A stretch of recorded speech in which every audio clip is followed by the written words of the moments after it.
degradation, about its leadership being delusionary, about its total reliance on China, even though China appears to prefer a weak North Korea. But this report concluded there was something even bigger that was going to bring down North Korea. The regime's underlying underpinning would be eliminated. Commitment to reunification.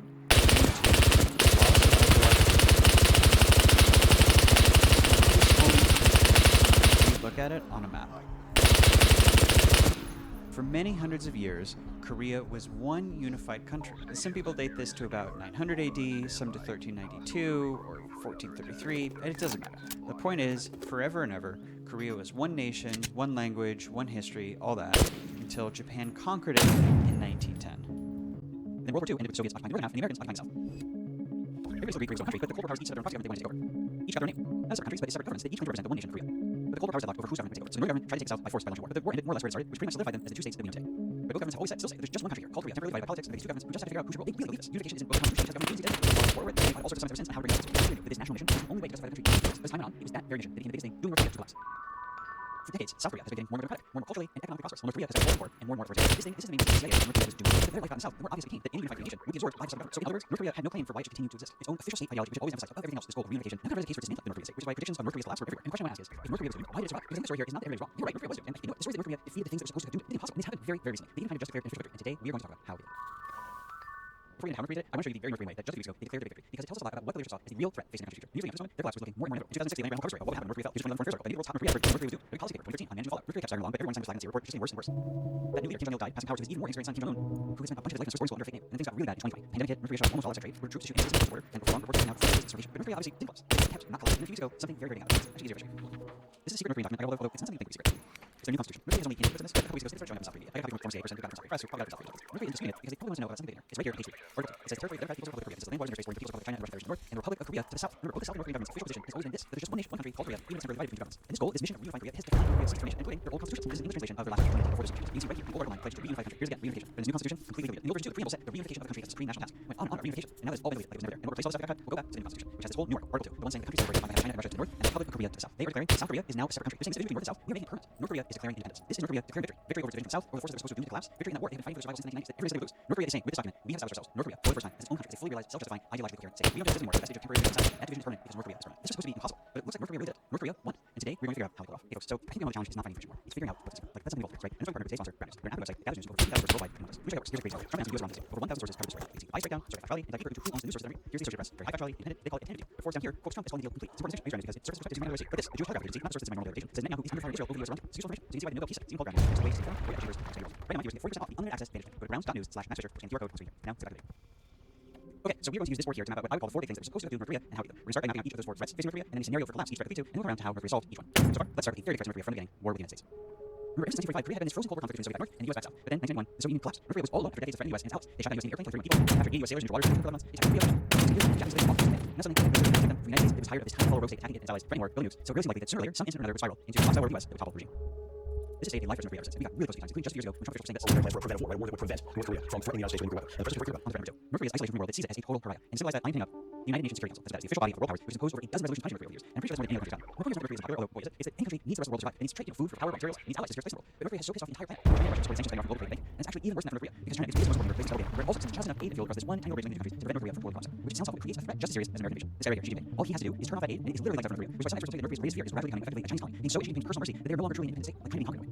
Okay, now on the threat number 3. And you can tell things are dire for North Korea that we are only now getting to the fact that this country is in a lot of ways sort of stuck in the dark ages. This is how I photo North Korea has seen years. It's in darkness because it's one of the poorest countries in the world to the point that I know it's but if you look at the same thing, take it like this one, or this map of light intensity from independent study, or this taken with an astronaut's personal physical camera on the ISS. This is not in the 90s, there was an economic downturn that led to 1 in 10 North Koreans starving to death. This is a country that is constantly teetering on the precipice of total economic collapse. And I know this kind of photo, right, just a kid in the field. There are more explicit photos, I would say, of North Korea or hunger or nutrition there, and we use those, so just treat this as a story. And when I say collapse, I'm going to say truly crumble away and not exist anymore. And I think you know it. This is, as far as I know, the only time North Korea has been involved. The official translation quotes Kim as saying, my efforts and sincerity have not been sufficient enough to bear people to difficulty in their life. I have failed to live up to people's trust satisfactorily. I am really sorry for that. Because he knows, Kim Jong-un knows, if he doesn't fix this, he could lose stolen power. We're going to be nothing left to ruler.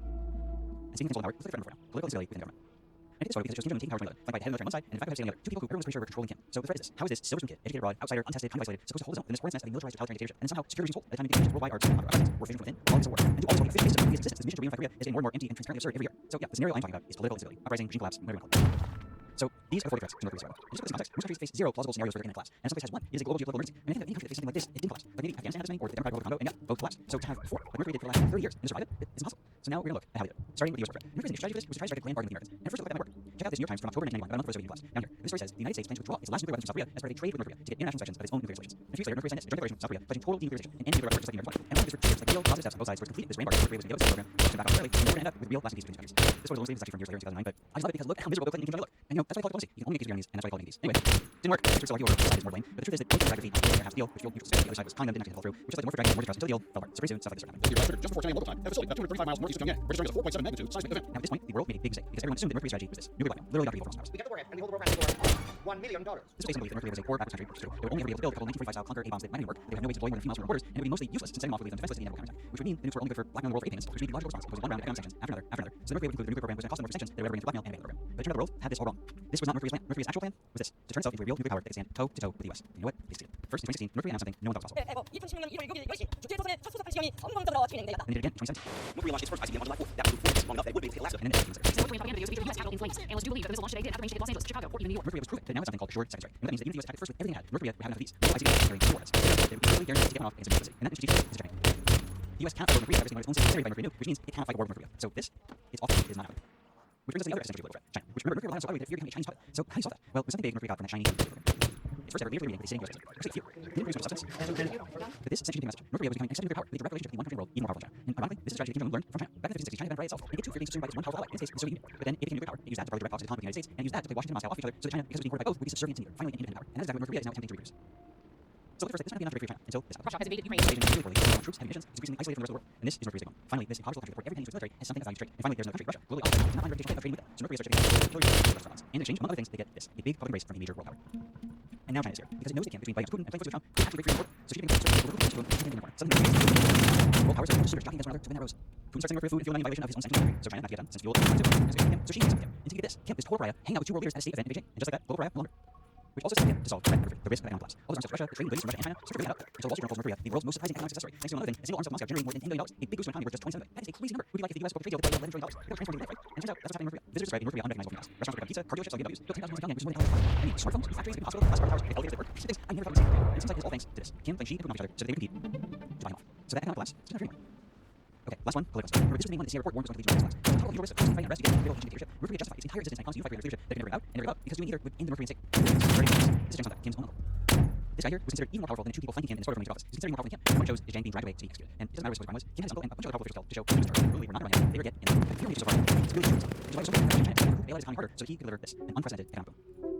This doesn't tell as well, high rises, smartphones, cars, it's all being funded with capital. Most countries probably still in deep poverty, but it's the capital houses. That's why Putin spent billions in Moscow nicer and nicer, even as Russia sinks deeper and deeper in poverty. This is a context of vertical. Australian capital means the military politically instead of posing threats against rivals. We're all invested in protecting global and everyone down to the poor street sweeper is better off. So probably there's never going to be a mob here that storms presidential power. And Kim has done some other stuff as well. But he's done the black market that North Korea relies on for food because he's getting food from Russia and China, which strengthens him politically because he controls elites and because the black markets are bringing in foreign TV shows, movies that undermines control of information and ideology. And then coming in recognition of that, 2024, Kim announced reunification was no longer possible. It closed government agencies dedicated to it. But it wasn't until now with remember this new constitution that Kim has made it fully true. Not just that North Korea is done with unification, but it now believes it can make its own permanent and independent state both to the rest of the world. And this is saying we solve it.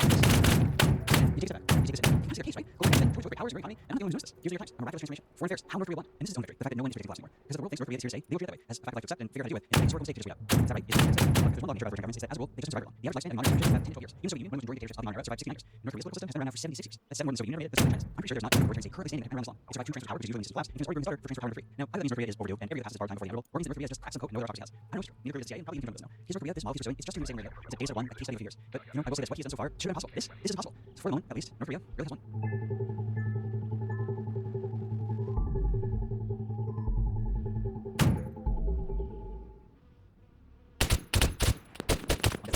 But it's so no, I'm not. No. Yeah, it's long to me. Let me see. The number of people born in Antarctica is 0. No, is it not? It's not 0. Some pregnant person went to Antarctica. Why not? If you take the American rule of 15 times, it's not. It's like all mankind assigned to them. 11 born. Yeah, it's not accident. Plans, geopolitical news, yeah, spend the territory plans. Sure, I was going to say, that's political. You don't just go there and you're like, oh, I'm pregnant. Like, oh, it's a mystical package. I'll deliver it here and become famous. Yeah, I get it. So if you're indulging, I've got some cool things about archaeology that I want to share. It's always, it's one of the bedrock where we're going probably in this episode. So when it comes to archaeology, not only is it kind of cool to realize that you have archaeology in time period, but also the definition of an artifact is really neat. How would you define an artifact? Let me see. I would say an object that holds some interesting value. Yeah, technically, an artifact is just an object. This is an object that was made or altered by a human. But then I'm definitely not scientific. Yeah, it's an artifact for sure. Garbology is like a whole emerging field of how to study the behaviors, the diets, and the mindsets of people even just last year as opposed to 20 years ago. I mean, if we have field notes a little while ago when we come up to this where we had some garbage of high-tech humans. Exactly. And so that's pretty cool that show, or will show in a future episode, is an artifact. It's a field fact. Because it was was grown by the reindeer. And the human it's all just evidence of maybe a meal that they had. Some like the bones that you find in off your KFC Exactly. are ecofacts. Yes, ecofacts or biofacts. And those are things that used to be alive that have some kind of significance to human culture. That's interacting with humans. Yeah, and the human may not have done anything to them. They find themselves where they slaughtered animals, seeds and pollen. Those are things about the lives of humans. But humans weren't like actively needing to change these things. It's really easy. There's also a thing called a geofact. A geofact is a natural rock formation that looks like a human made it, but didn't. Okay. Yes. This is not something that is geological that has interacted with humans in some way. This is something that you think might be human made, but isn't. Yes. I was talking here about, like, for example, the hexagonal rocks that you get, like giant causeway, for instance, where it's like they look so perfectly sculpted that it's really difficult to believe that Yeah, you can call that a geofact. In general, it helps someone, or there's even still a continuing debate over whether or not its shape is natural, coincidental, or human made. Right. So, for example, the Venus of Cancan. Look it up. Now, we've all seen these Venus sculptures. These are some of the oldest artistic creations of representing human form. Are you looking at it? This is like Eastern toast, isn't it? Exactly. So, for those of you who are listening, Venus of Cancan is a rock, and it could be an artifact or it might be a geofact. There's actually a lot of debate around this, but it's a rock that is shaped somewhat like a person. Can I try to describe this? Okay. You've seen those fertility objects that people have crafted tens of thousands of years ago, in particular where they really accentuate like a woman's bust or a woman's hips or a woman's thighs. And there's something of that about it. This is a rock about but it looks like it could be just a bad plasticine model of a human. And the thing that it's interacted with is that when held upright, it almost looks like it's split into two legs. And then there's also like a quite flabby butt that hangs over the end. But I can completely see how it turns another way, and it's just actually a normal rock. It's really hard to tell. No experts fully agree or not the anthropomorphic shape of that rock is a coincidence, or it's simply a piece of art made that way by early human. But early, so the Venus of Cancan was a rock found in 1999 in Morocco, and based on sediments, it was founded in dated around 300 to 500,000 years. If it was created by a very early Homo sapiens on it, then that means that it is the oldest by far known representation of human form or hominid form. But experts don't know, and I think it almost feels like they might both be right. It could be both. It could be a geofact and an artifact. Meaning, an intelligent creature may have found that and gone, oh, this kind of looks like a person. I'm going to cut these grooves a bit deeper and add to it so it even looks more like a person. Right. But already together, that's why we don't see as many signs of human actions as we do, but maybe we see some. So maybe the Earth and humans working together to make a little statue of a person. Just remind me where we are at this point. So 300,000 years ago, I mean, it's all use at this point. Yeah, there's fire, all that kind of stuff. Yeah, but the actual species Homo sapiens is just beginning. Right. So it could have been Homo erectus that found that. But it's not like they have knives, they haven't got metal. No, but they would have rocks. Right, They could have, yeah, scraped on it or whatever. When it was found, the rock that it was found in Mars, did it belong there? Or did it look so it was in natural environment? That is a beautiful question, because the very next to the last time artifact, the Venus of Cancan did not belong to this kind of naturally found up there. Here's a great manuscript. Oh, I love it. Manuscript is like the word manuscript. Okay. Manuscript means handwritten. Manuscript means hand carried. Love it. So a manuscript is something that we that has not been technologically made by humans. But I love these things. They did them, showed it to their friends, to like really accentuate the human form that they saw in it, and then they lost it. And then we found it later in place. But just is a unknown question. But let me bring up an even cooler manuscript. I'm absolutely here for this. This is your language. Okay, so this is cool. This is my favorite. It's called the Michael Unstopped Tell. It was discovered in 1920s, but based on where it was found, it's dated to nearly 3 million years ago. Yes. Wait, is that when it was No, that's when it was laying on the ground. Right, it's found amongst other That's right. It's been found amongst other sediments and other layers of for almost 3 million years. To be precise, I don't know how they dated this. This period is 2.95 million years ago. It was left on the ground and lost. Where is it? This was discovered in South Africa in the 1920s. And for those of you who are watching, this is what it looks like. For those of you listening, it looks like a pebble that happens to have 3 little divots cut in it, like the holes in a bowling ball. So it looks like a face. It looks like a really crude skeleton. Yeah, it does look like a bit of a skull, doesn't it? But it's been studied really intensively, and there's just no evidence at all that this was carved by a creature. I say creature because there were no Homo sapiens 3 million years ago. This would have been, in fact, in the same sediment, like nearby, they found skeletons of pivot specimens. That's like early hominid before humans as Homo sapiens are. Okay, this becomes almost certainly a mandicore, almost certainly an instance of what we also classify as jasper. Here's jasper that we couldn't find. It's at least 32 kilometers away from where I it's love found. this so much. Yeah, Oh my so it's hard to believe anything that's 3 million years ago. And also, it's an early hominid artist that probably walked away.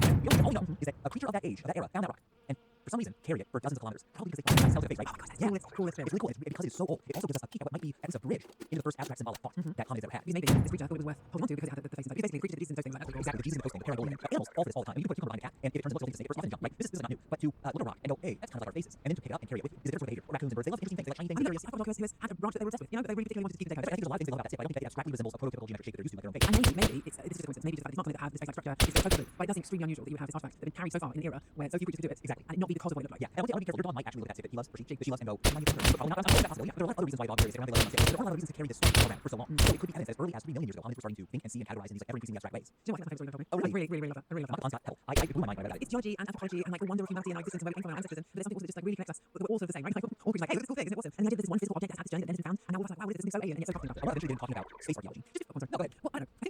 It's very important. It's very good. The thing I often think about is that this idea that we are so locked into that every single parcel of land within a nation has titles, deeds, ownership. I mean, this really wasn't always the case. No, it doesn't have to. It's sort of in nature. It doesn't make any sense before. It doesn't make any sense that you have hard, distinct boundaries between landscapes that this is mine, this is yours. Animals are certainly territorial, but humans have constructed a giant edifice of ritual and law enforcement of this concept of ownership, and it's incredibly intricate. And unlike other animals, humans also do things pretty different. It's like a wolf pack might claim their territory, right, and defend it or whatever, but they don't. Well, wait a second, this is our territory. How far down does it go? And how far up? Are those our territory? They don't ask that. That's why we've actually emailed this question 5 times. Okay, it's like, oh, my land, but how far up into the sky does my claim go? How far down? When the plane goes over, That's right. Yeah, can I charge them for the few seconds they were property, or the fraction of a second? And you can't. There was an ancient Latin phrase. I'm not going to try to pronounce it, but the phrase meant whoever owns the soil owns everything up the head and down the hell. Since then, but of course they had that saying before the invention of airplanes, before the discovery of oil, before it was recognized that deposits of certain metal ores would be valuable as a separate right to sell or give to others. And so today, how high above your land and how down below it you own is either very legislated based on where you live, or not at all because it just doesn't come up. Right? People say things like, do I own like 3 miles below me? Sure, why not? It's never going to come up. Yeah, like what are you going to do with land 3 miles below your house with the rocks down there? How do you get at them? You have the right to them, yes, but you don't have the right to bring in the heavy machinery required to do a super deep borehole down below your ground because of all kinds of regulations, ordinances. So you just kind of get it. You just can't get it. Then the oil mines are really because there's oil field goes underneath your house. You have a right to claim over that. It's not where to live. In most places in Texas, you don't. They make it very clear that you own the surface rights to your property. And that's because there's a lot of oil there, and they thought about this, and they already sold all rights in any oil tax area to certain companies or individuals. So if you find oil, probably down someone else's oil. And that can be very annoying. And when it comes to the airspace above your land, the Supreme Court had to say that because people were complaining about by people versus farmers, that airplanes were flying too low over their land. And the Supreme Court was like, here's the problem. Like, I know it's been this thing for a long time that you own everything up to heaven of your land. It's allowed, you know, it's very persuasive, but it's just not reasonable anymore. Like we cannot allow all landowners to constantly be leasing out their airspace to every single airplane that fly over. And so the answer in most jurisdictions is that you own the area above your land up to a height of reasonable use. What is that? What is reasonable use? It depends on what you're doing. Like you cannot build a structure of a certain height because of different zoning restrictions. Here's what I'm thinking about. Let's say I've got a really intense design. Okay, I'm talking about this in my sort of London townhouse. Okay, can I build a really tall ladder? Okay, on my land, above my house, and then a platform goes over top of the house, so it just blocks out the sun. So, No, you probably can't. I'm sure there are regulations on what sorts of structures you can build on your land. okay, anyway, can I get a hot air balloon? If you say you can build above your home, but also airplanes can't fly over it, then what does it really mean to your home? Because there are already laws against all the ways you can imagine using that space. Same with the space down below. That does bring up some pretty fun questions. Owns the center. Right, also, he often changes go down.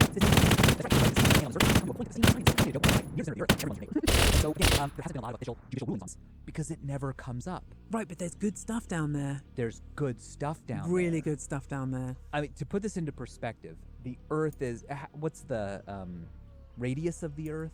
It's 6,371 kilometers on average. On average. Yeah, I was gonna say there's definitely. Let's be precise here. Excuse me. Which axis are we measuring here? But all that matters is 6,000 is a really big number, and that's the distance from the surface of the Earth to the center. Mm-hmm. The deepest anyone has ever dug is not 6,000, not 1,000, but 12. 12? 12 kilometers is the depth of the Kola super deep borehole, What? which the Russians dug. That's nothing. It's nothing. It's only a third of the way through the crust. It's like not even close to the next part, the mantle that we all learn about in school, and like we haven't even gotten halfway there. This is really destroying my plans to dig all the way through and have a bungee jump system. Yes. That you just bounce back and forth forever. The borehole that they dug, I think a lot of the reason they did it was a sort of inverse space race. Mm-hmm. See how far you can go. Yeah, and can we beat the Americans at it? Because America had tried something like this and they gave up. And so the Russians were like, well, we didn't beat them to the moon, but we can beat them to the mantle. How hard can it be? How hard could it be? Turns out terribly hard. And surprisingly hard and frighteningly hard. Go on. Here's what they did.